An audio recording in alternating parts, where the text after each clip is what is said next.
Assalamualaikum warahmatullahi wabarakatuh. Alhamdulillah, alhamdulillahilladzi arsala rasulahu bil huda wa dinil haq liyudhhirahu ala dini kulli wa kafa billahi syahida. Asyhadu an la ilaha illallah wahdahu la syarikalah wa asyhadu anna Muhammadan abduhu wa rasuluh. Allahumma salli wa sallim wa barik ala Muhammadin wa ala alihi wa ashabihi wa man tabi'ahum bi ihsanin ila yaumiddin. Amma ba'da. Fa ibadallah usikum wa iyaya bi taqwallah. Faqad qala Allah ta'ala ya ayyuhalladzina amanu taqullaha ittaqullaha haqqa tuqatih wa la tamutunna illa wa antum muslimun. Wa qala Rasulullah sallallahu alaihi wasallam man salaka tariqan yaltamisu fihi ilman sahalallahu lahu bihi tariqan ilal jannah. Sadaqallah wa sadaqa Rasul Karim. Kesemuan ingkang datken hormatan asatidah semua yang semoga semua dimuliakan oleh Allah. Hadirin hadirat, Bapak Ibu, saudara-saudari semuanya yang juga semoga keberkahan senantiasa terlimpah kepada kita semua. Kita baru saja melalui hari yang sangat bersejarah bagi kita umat Islam, yaitu 12 Rabiul Awal, kelahiran baginda Nabi kita Nabi Muhammad SAW. Tentu cinta bukan hanya sekedar memperingati hari lahirnya ya, tapi lebih dari itu kecintaan kita kepada beliau kita wujudkan dengan apa? Satu, ketaatan. Apa yang jadi perintah beliau tunaikan, apa yang jadi larangan beliau jauhi. Dua, tasdik. Kita benarkan nih apapun yang menjadi sabda beliau, karena wama yang tiku anil hawa in huwa ila wahyu yuha. Yang beliau ucapkan itu bukan dari hawa nafsunya, tapi itu juga wahyu yang diwahyukan. Tiga, kita cinta kepada beliau dengan apa? Dengan ittiba, derek, ngikut dalam urusan ibadah. Sudah kita ngikutin apa yang diperintahkan oleh beliau, tidak perlu memodifikasi, tidak perlu mengada-adakan. Insya Allah itulah kunci keselamatan dan juga kecintaan Allah. Keempat, cinta kita kepada beliau kita wujudkan dalam bentuk apa? Kita berusaha untuk mencintai orang-orang yang dicintai beliau. Beliau cinta kepada keluarganya, ya mestinya kita sama. Beliau cinta kepada umat Islam, mestinya kita juga cinta kepada semua umat Islam. Kemudian kelimanya, cinta kita kepada beliau kita wujudkan dalam bentuk bersolawat ya kepada beliau Shallallahu Alaihi Wasallam.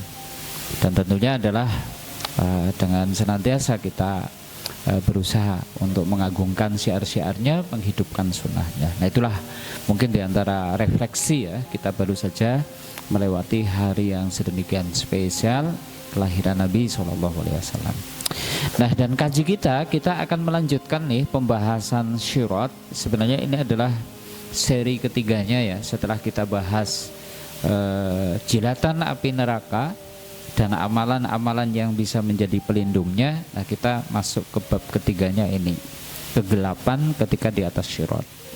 Tapi karena kemarin masih nyisa ada 2 poin nih, amalan yang bisa menjadi tameng dari api neraka, kita sisipin dulu, kita selesaikan dulu 2 poin tadi ya. Nanti insya Allah secara singkat aja. Terakhir kita sudah bahas di antara perkara yang bisa menjadi pelindung dari api neraka, poin ke 18, yaitu kita berusaha banget nih meraih syafaat beliau ya. Nanti dengan berbagai perkara ya, amalan-amalan yang memang dijanjikan dengan syafaat. Artinya siapa yang mengamalkan ini nanti dapat syafaat. Dan dengan syafaat itu nanti orang atau kita yang mungkin mestinya sebenarnya terpeleset dari sirat ya, dengan syafaat beliau nanti bisa kita tertolong. Yang mungkin kita mestinya itu terpeleset dan terjerumus ke sirat waktu lama, bisa dipercepat sehingga kemudian kita itu bisa cepat keluar dari neraka dan seterusnya. Nah ini diantara amalnya ya yang kemarin sudah kita bahas. Nah, hari ini kita akan melaju ke nomor 19-nya ya, nomor 19 ya. Ini yang ke-19, doa. Jadi amalan yang bisa jadi tameng dari api neraka ke-19 apa? Doa. Doa maksudnya gimana? selalu berusaha berlindung kepada Allah dari api neraka. Ini kan emang efektif Ustaz dengan doa. Karena Allah janji gimana? Ud'uni astajib lakum. Ya, berdoalah niscaya aku kabulkan. Dan kalau kita berdoa supaya dilindungi dari api neraka, ya pasti Allah akan melindungi kita dari api neraka. Makanya ada satu doa diantaranya kayaknya nggak boleh kita lewatin. Ya, termasuk mungkin dalam sholat kita berlindung dari api jahanam, dari siksa kubur, dari fitnah hidup, fitnah mati, dari fitnah dajjal. Ya. Nah diantaranya ini nih ya, memang kalau bisa doa-doa ini, apakah ini hanya di dalam sholat doa? Ya enggak, gitu kan. Kalau bisa kita perbanyak doanya. Allahumma inni a'udzu bika min adzabi jahannam wa min adzabil qabri wa min fitnatil mahya wal mamat wa min syarri fitnatil masihid dajjal. 4 perkara. Biasanya dibaca kapan? Ya, sebelum salam, setelah sholawat, di dalam tahiyat akhir kita. Karena beliau menganjurkan kita berlindung dari 4 perkara ini menunjukkan bahwa ini memang doa yang sangat penting. Sampai setiap sholat kita dianjurkan untuk berlindung dari 4 perkara ini.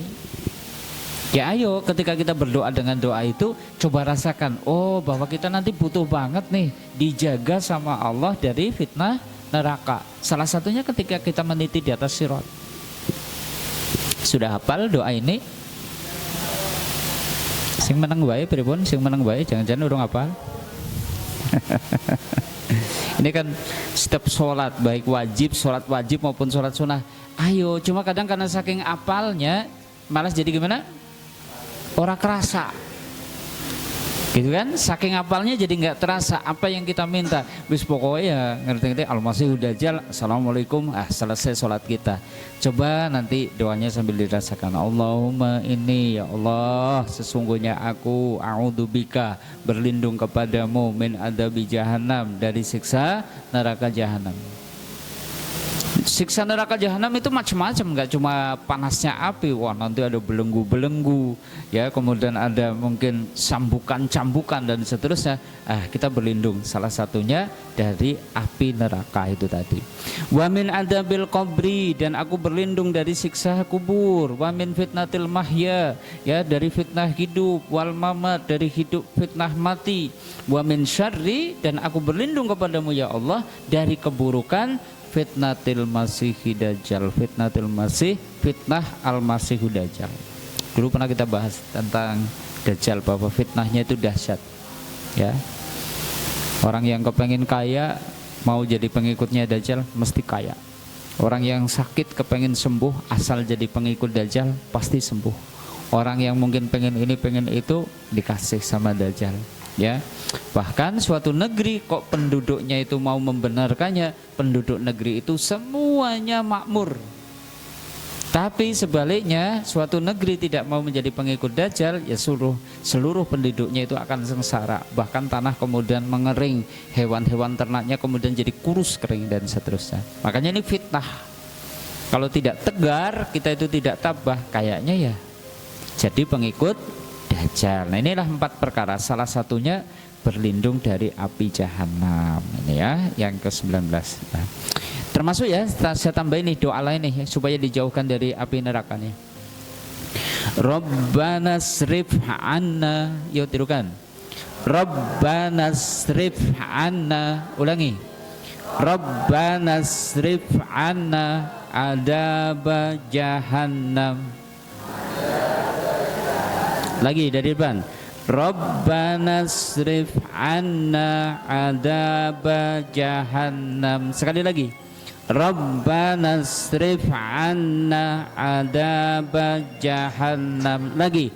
Rabbana srif anna adaba jahannam. Sekali lagi. Adaba jahannam. Inna adabaha kana huruma. Rabbana srif anna adab jahannam inna adabaha kana hurama inna adabaha kana hurama innaha sa'at mustaqarra wa muqama inna adabaha kana hurama innaha sa'at mustaqarra wa muqama Rabbana ifsrif 'anna adab jahannam inna adabaha kana hurama innaha sa'at mustaqarra wa muqama. Bareng-bareng yuk. Rabbana asrif 'anna 'adaba jahannam inna 'adabaha kana hurama innaha sa'at mustaqarra wa muqama. Lagi. Rabbana asrif 'anna 'adaba jahannam inna 'adabaha kana hurama innaha sa'at mustaqarra wa muqama.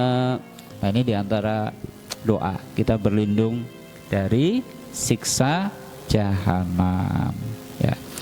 Nah, kemudian yang ke-20 nih, yang ke-20 terakhir ya. Kunci keselamatan kita dari api neraka sebenarnya ini tauhid. Selalu dalam berbagai perkara kunci keselamatannya ya justru ini. Apa? Tauhid. Apa itu tauhid? Mengesahkan Allah, menjadikan Allah sebagai satu-satunya yang kita ibadahi. Apa itu tauhid? Mengesahkan Allah, yaitu menjadikan Allah satu-satunya yang kita ibadahi. Berarti kita tidak berbuat syirik. Kenapa ini jadi kunci keselamatan kita dari api neraka? Disebutkan dalam Sahih Al-Bukhari ini. Ma min ahadin yashhadu ala ilaha illallah wa anna muhammadar rasulullah sidqan min qalbihi illa haramahullahu 'alan nar. Ma min ahadin, tidaklah seseorang, yashhadu, bersaksi, ana alla ilaha illallah, bahwasanya tidak ada ilah yang hak diibadahi kecuali Allah, dan bersaksi bahwasanya Muhammad Rasulullah, sidqan min qalbihi, benar-benar dari dalam hatinya, ila haramallahu 'alan nar, kecuali Allah haramkan bagi api neraka untuk membakarnya. Maksudnya gitu. Maka di antara perkara yang harus kita usahakan banget, kita jaga banget, tauhid. Karena tauhid yang benar akan membuat kita diharamkan Allah neraka. Masya Allah. Nah, ini nanti perlahan ada pembahasan nanti bentuk-bentuk kesyirikan apa gitu kan, dan seterusnya, insya Allah, supaya kita bisa menghindarinya ya. Baik Bapak Ibu kaum muslimin rahimakumullah, inilah 2 poin kaitannya dengan perkara-perkara yang bisa menjadi tameng dari api neraka. Baik, sebelum saya lanjutkan ke tadi kegelapan di atas syurat, mungkin ada yang ingin ditanyakan dari 1 sampai 20 nih yang pernah kita bahas beberapa pekan ini. Mungkin ada yang masih belum jelas, silahkan saya kasih waktu untuk diskusi dulu nih. Kalau tidak ada, baru kita lanjutin.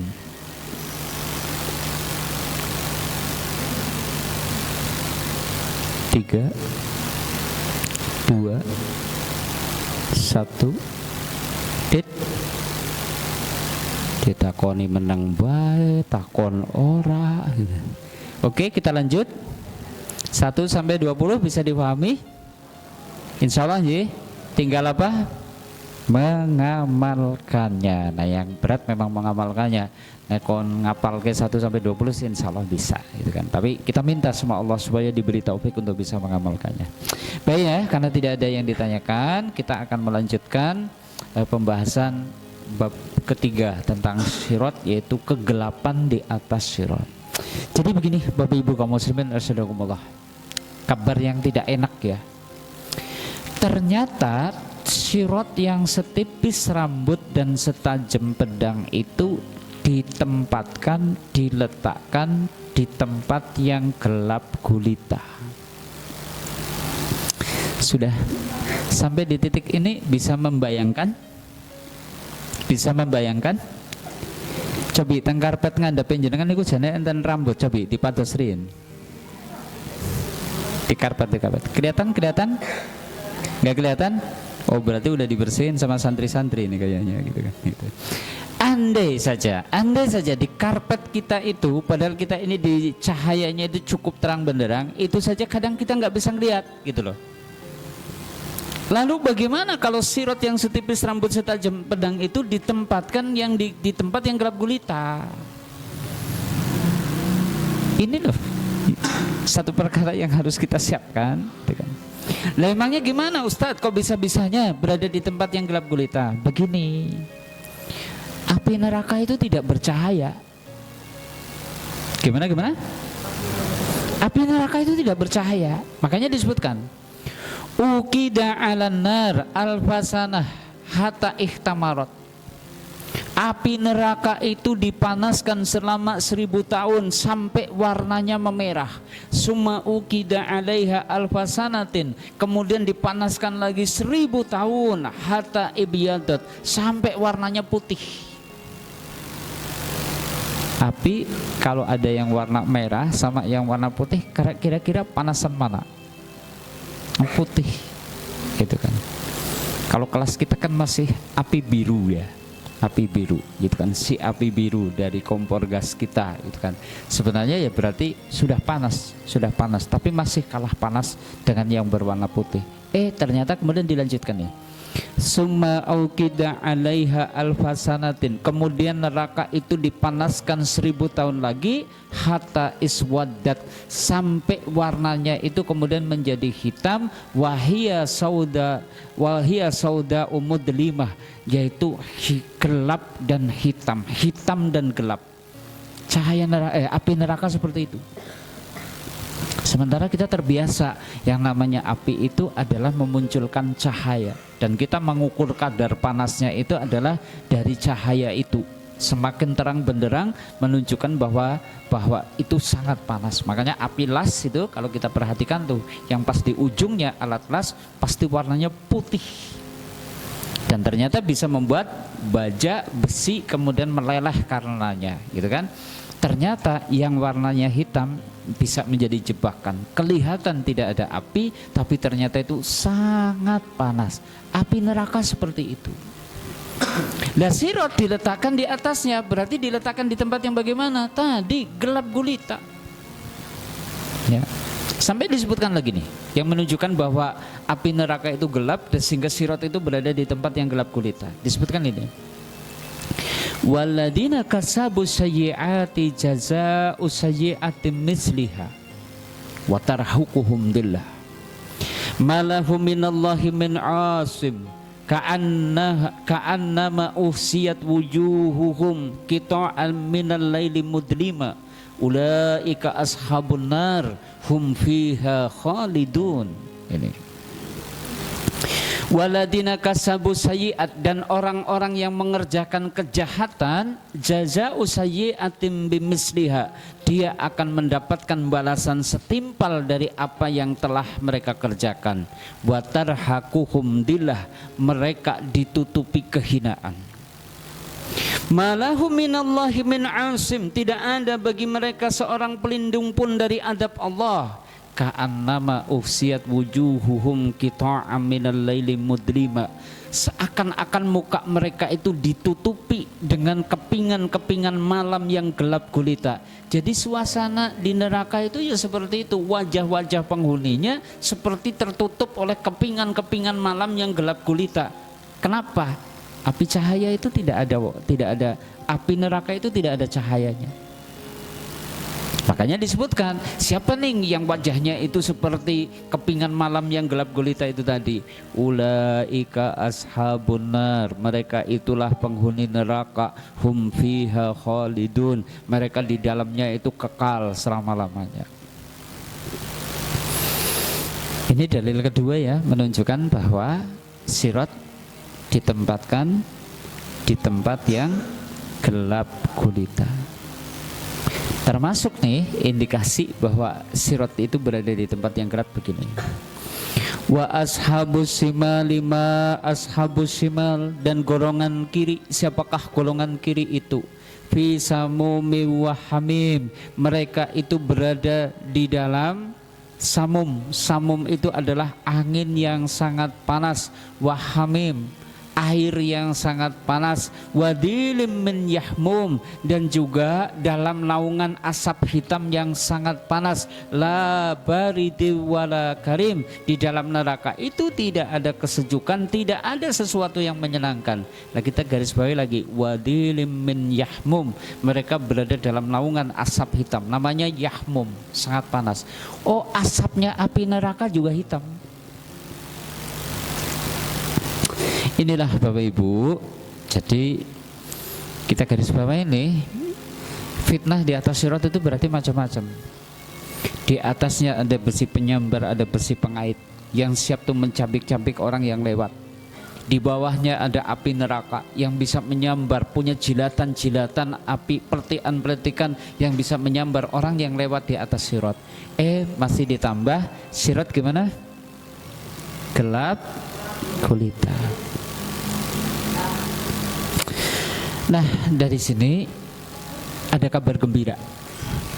Ternyata kelak setiap orang akan diberi cahaya. Tentu sekadar amal kebaikan yang dia miliki. Ya, makanya yuk kita baca dulu nih. Orang-orang beriman dapat cahaya. Ya. Yauma tarul mu'minina wal mu'minati yas'a nuruhum baina aydihim wa bi aymanihim.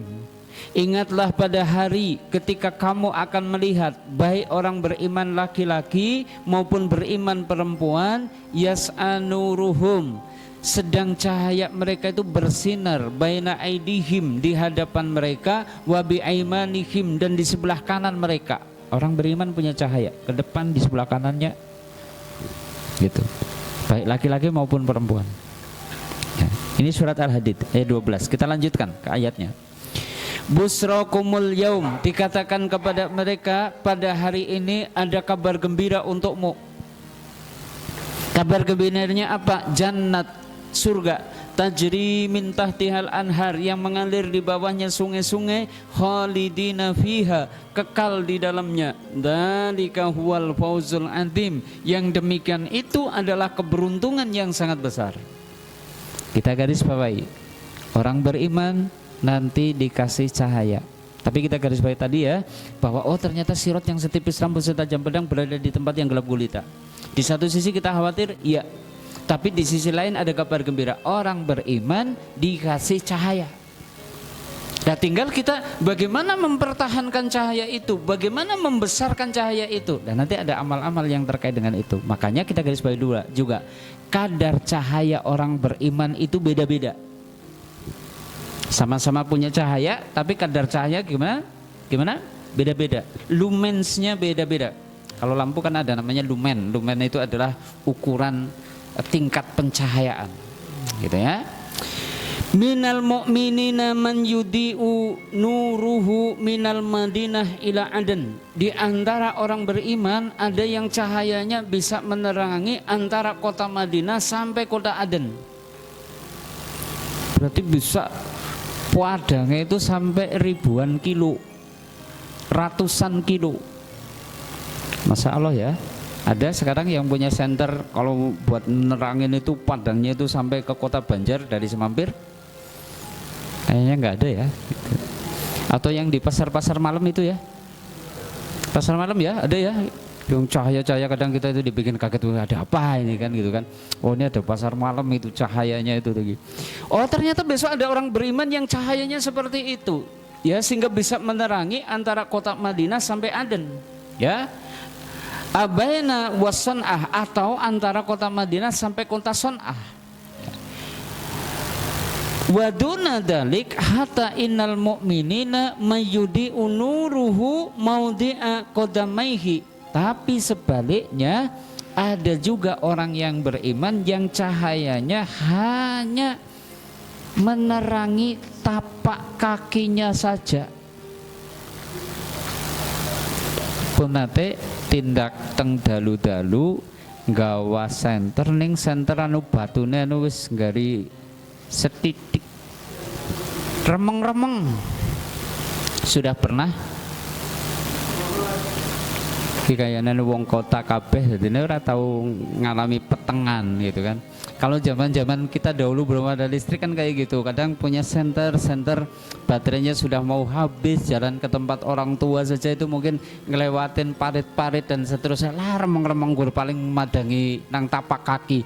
Besok ada yang kayak gitu. Sebaliknya ada yang terang benderang sampai menerangi beberapa kota. Ini ada yang cahayanya itu jangan kur ketip hanya mungkin ada di jempol kakinya tok. Masalah. Termasuk, nah ini kita garis bawah lagi. Karena kita masih bareng dengan orang munafik ya. Ketika meniti di atas sirat itu masih bersama orang-orang munafik. Nanti orang munafik juga dikasih cahaya. Wa amma inda sirat, adapun ketika nanti di atas sirat, fa innallaha ta'ala yu'ti kullam mu'min nuran wa kullam munafikin nuran. Allah itu akan memberikan kepada setiap orang beriman cahaya, kepada setiap orang munafik juga akan dikasih cahaya. Tapi, ada tapinya nih. Begitu orang munafik itu berada di tengah sirat, cahaya orang munafik itu kemudian dimatikan. Bisa membayangkan? Bisa membayangkan? Nih. Fa idastawa 'ala syirat, adapun tadi ya orang mukmin maupun munafik itu dikasih cahaya dan ketika mereka berada di atas sirat, salaballahu nurul munafiqin wal munafiqati. Allah itu mencabut cahaya orang munafik laki-laki maupun orang munafik perempuan. Di tengah sirat, gitu kan? Sudah disuruh berjalan di tengah sirat. Tahu-tahu lampunya dimatiin. Kita pakai Ninja RR 250 cc ngelewatin jalan tol kecepatan mungkin 120 km per jam, tapi nggak punya lampu jalan nggak ada. Kira-kira gimana? Kira-kira gimana? Ya kalau kecepatan 150 km per jam bukan demam makan. Kalau demam makan kan anu pelakuran anak cahaya demam makan itu ya kayaknya kita akan jungkel atau nabrak.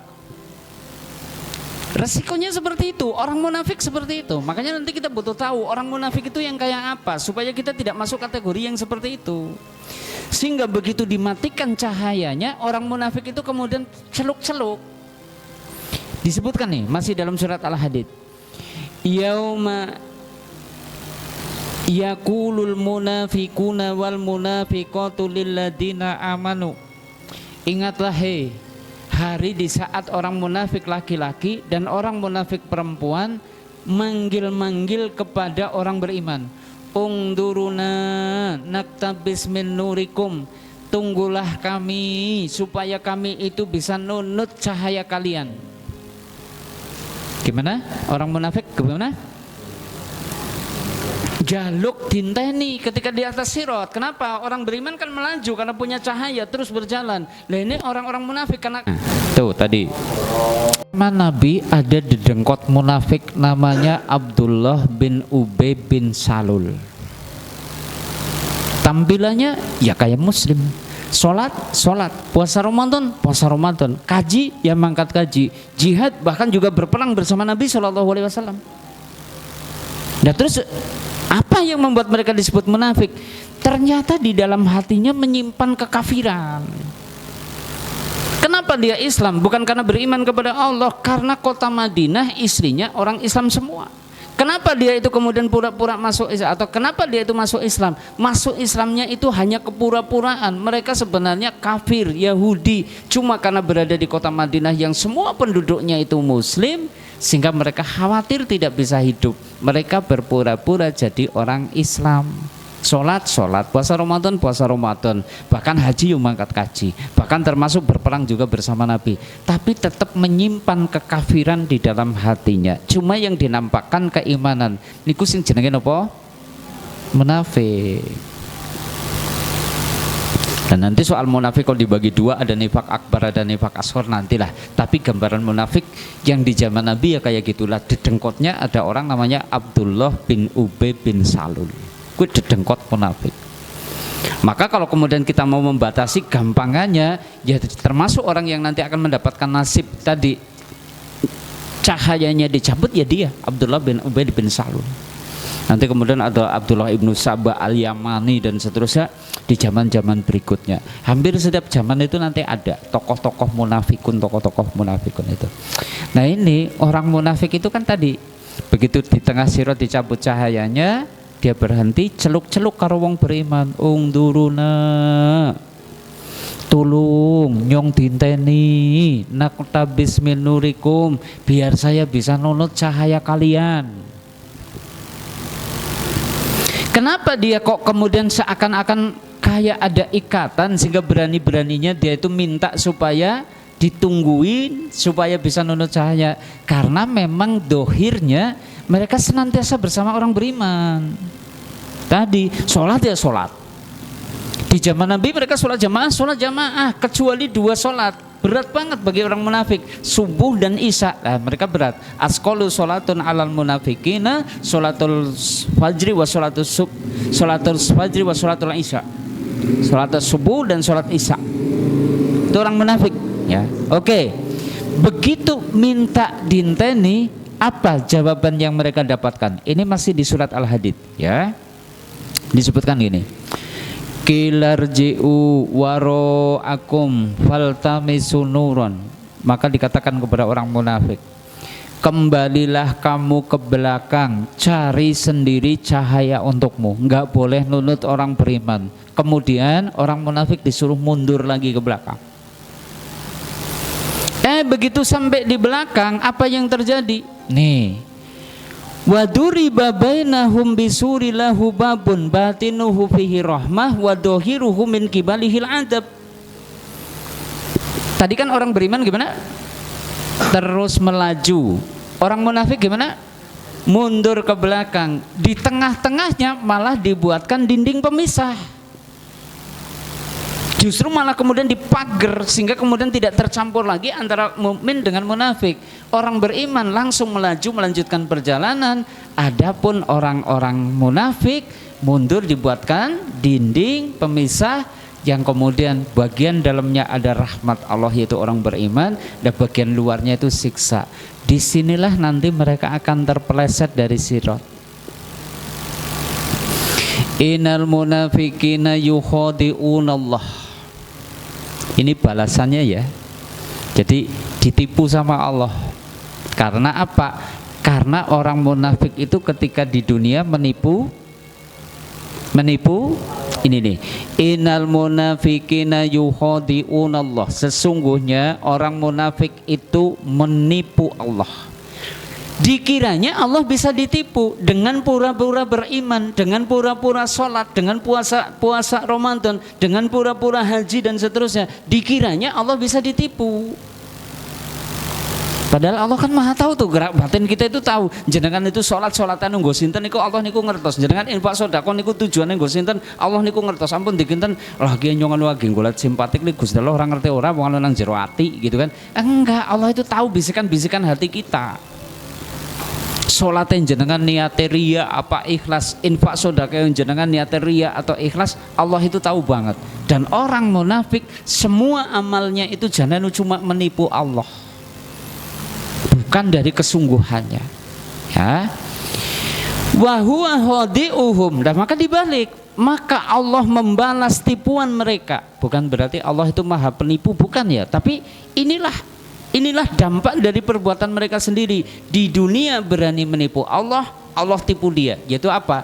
Tadi cahayanya dimatikan, suruh ngambil cahaya lagi di belakang. Begitu balik ke belakang, gimana tadi? Dibuatkan dinding pemisah, kayak diprank, kayak ditipu, suruh ke belakang dikiranya mau dapat cahaya, malah kemudian sudah tidak bisa berbuat apa-apa lagi. Inilah balasan Allah kepada orang munafik.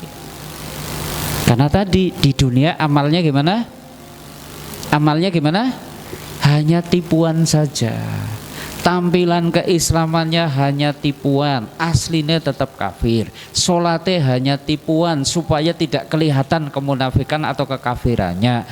Infak sodakohnya hanya riya supaya disanjung-sanjung sama Nabi dan para sahabat. Haji umrohnya juga seperti itu. Bahkan ikut berperangnya nanti kalau sudah di medan perang mereka kerjaannya itu adalah apa? Gembosi orang-orang yang beriman. Nah pertanyaannya, karakter semacam itu ada nggak di zaman ini? Nah kalau ada ya kita harus waspada, jangan sampai kita itu masuk kategori orang-orang yang disifati dengan sifat munafik gitu. Karena dampaknya dahsyat banget. Ya. Makanya kan disebutkan nih di kelanjutannya, ya karakter munafik itu kayak gini. Innal munafiqina yukhadi'unallah, sesungguhnya orang-orang munafik itu hendak menipu Allah. Wa huwa khadi'uhum, maka Allah akan membalas tipuan mereka. Ciri-ciri orang munafik diantaranya ini. Wa idza qamu ila sholata qamu kusala, jika mereka berdiri untuk sholat, berdirinya itu dengan malas. Halo, anak sing anggar kon salat anu jane madana rasa-rasan males banget ada. Hati-hati. Ini tanda-tanda kemunafikan. Karena orang beriman itu kalau disuruh sholat ya harus semangat. Kenapa? Merasakan akan butuhnya wujud keimanan dan kecintaannya kepada Allah. Orang munafik enggak. Idza qamu ila sholata qamu kusala, jika mereka berdiri untuk sholat, berdirinya itu malas. Begitu krungu suara adzan, Allahu Akbar, Allahu Akbar. Gimana? Jargon badan niki wisadan maning.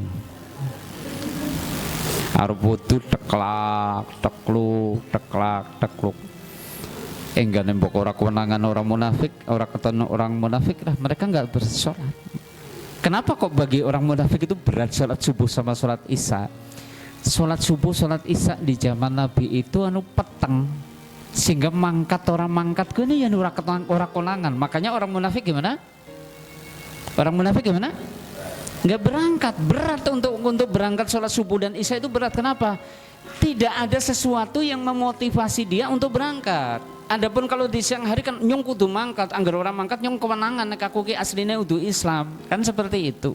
Nah maka ciri orang munafik itu tadi, idza qamu ila sholata qamu kusala, jika dia bangun untuk sholat bangunnya males. Yura'unan nas, sholatnya itu hanya ria saja, nyari pandangan manusia. Wala yadhkurunallaha ila qalila, dia tidak menyebut asma Allah kecuali sedikit. Ciri kemunafikan seperti itu. Tapi ya akhirnya mereka manut, balik ke belakang, nyari cahayanya.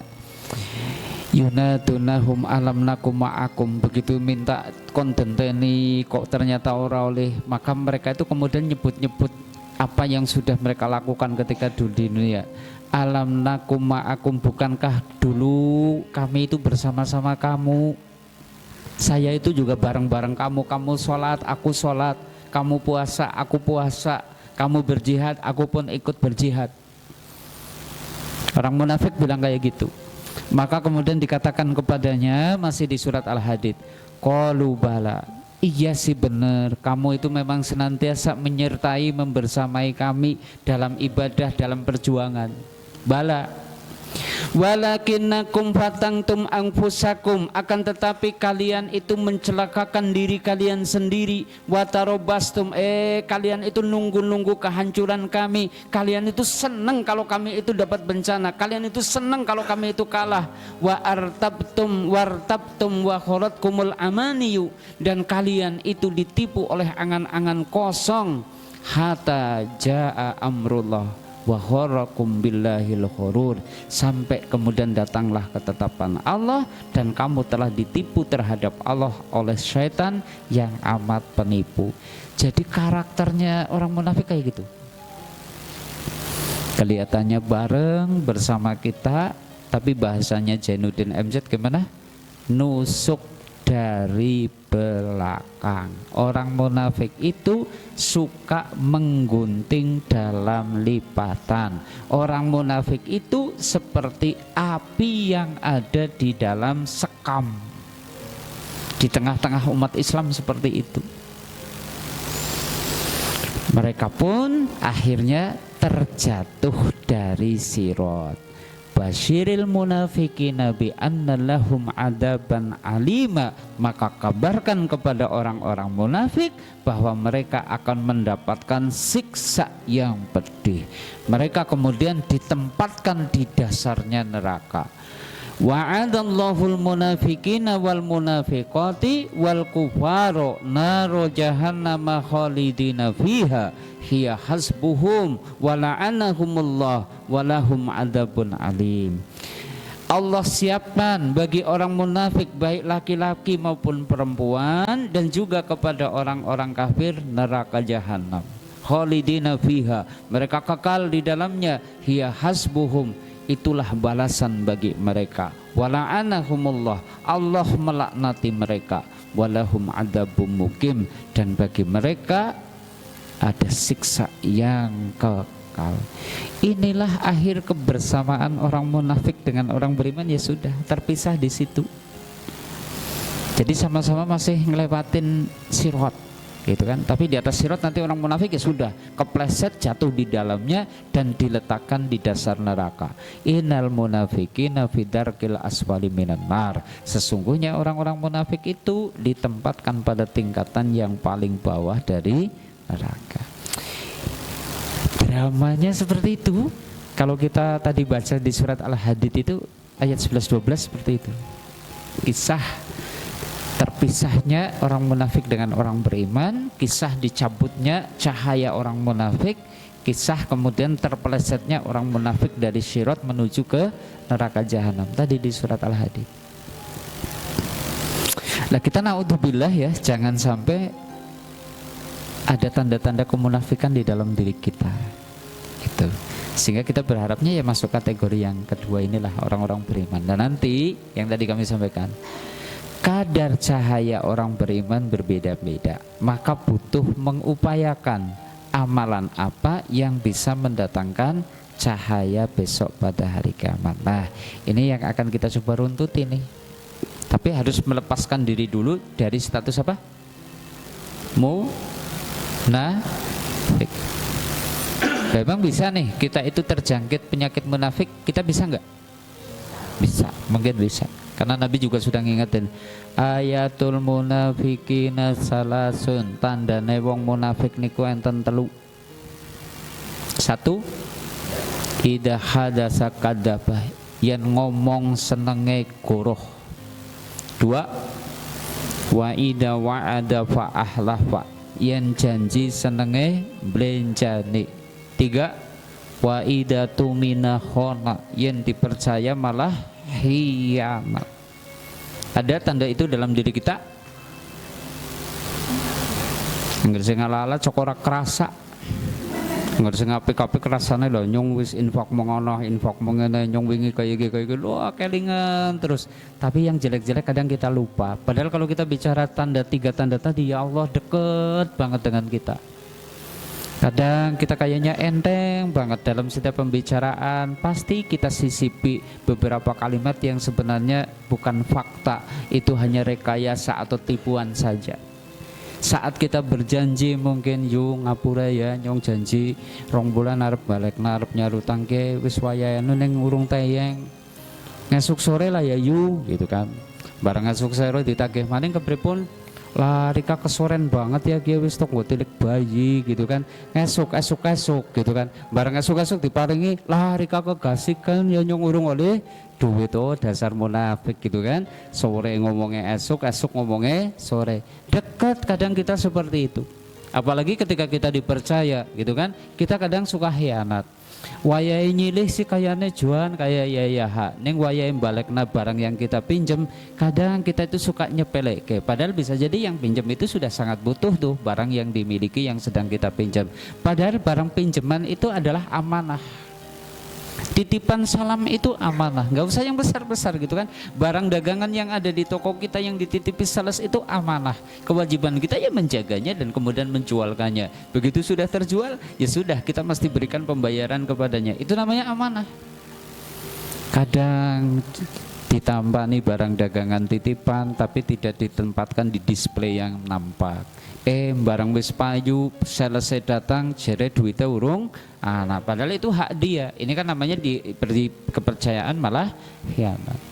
Jadi yang namanya khianat bukan pegawai-pegawai, pejabat-pejabat. Kalau pejabat sih jelas itu tadi gitu kan. Oh dikasih amanah pekerjaan ini pekerjaan itu pada nyepelek bahkan mungkin anggaran yang mestinya ditujukan untuk ini dengan kapasitas sekian ternyata ada yang masuk ke kantong sendiri dan seterusnya. Itu namanya khianat. Nah orang melakukan khianat tanda apa? Tanda apa? Kemunafikan gitu. Makanya nggak usah gumun kalau ada pejabat kok ternyata dia itu bisa korupsi sekian dihukumnya sedela maning nggak usah gumun, nanti setiap kezaliman itu pasti diadili sama Allah dengan keadilannya. Tinggal kita aja yang justru harus kita itu jaga nih. Kadang-kadang kita juga suka berteriak-teriak itu pengkhianat. Jebul barang kita itu diangkat dari lurah ya ora beda aduh gitu kan, jadi pejabat ya lupa dopai dan seterusnya. Nah mendingan kita sambil memperbaiki diri gitu kan, supaya kita tadilah setidaknya kita harus terbebas dari kekafiran, terbebas dari kemunafikan. Nah kalau sudah bebas dari dua perkara ini, tinggal kita buat cahaya kita itu terang benderang dengan amal-amal. Amalnya apa saja? Tunggu seri berikutnya ya. Ini insya Allah pada pertemuan yang akan datang. Nah ini baru kita review awalnya saja lah, bahwa kita garis bawahi sirat itu gimana? Berada di tempat yang gelap gulita. Tapi nggak usah khawatir, orang beriman dikasih cahaya. Nah sumber cahayanya beda-beda tuh antara orang beriman satu dengan orang beriman lain.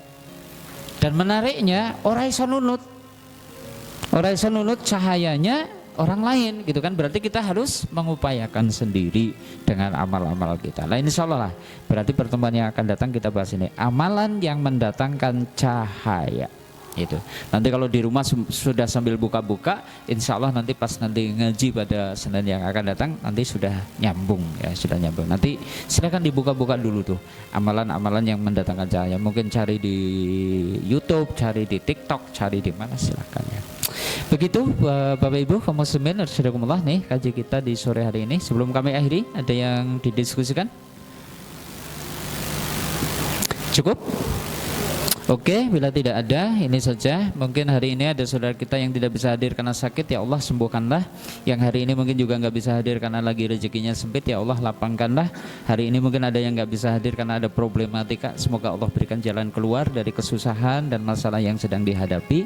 Dan kita yang bisa hadir, semoga Allah limpahkan rahmat, keberkahan kepada kita semua. Semoga kita dijauhkan dari berbagai bala bencana, dan semoga keturunan-keturunan kita jadi berkah bagi kita insya Allah ya.